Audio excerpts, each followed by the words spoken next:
Duke marrë në konsiderat 2013-ën e sot 2025-ën, çfarë ka ndryshuar tek Eduard Ndocaj edhe në mënyrën se si bëhet politik, por edhe në mënyrën se si e sheh politikën? Ka ndryshuar shumë sepse ardha në 2013 ishte mungesë eksperiencë, mungesë shumë gjëra, vetëm një dëshirë ishte të bëj diçka për vendin, kontriboj. Dhe patjetër që lojat politike këtu janë tash, pra, saqë po t'i shohësh edhe kandidatët e dy forcave politike janë as lezhjan, pra kjo është lufta më e madhe që kanë lezhjanët dhe militarët, sepse dhe kurbinasit, sepse kemi djem e vajzë të jashtëzakonshëm, kemi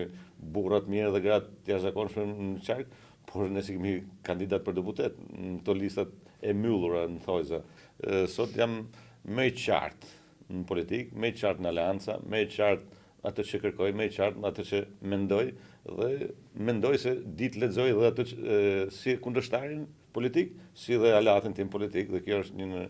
virtyt që kam përfituar në këto vite.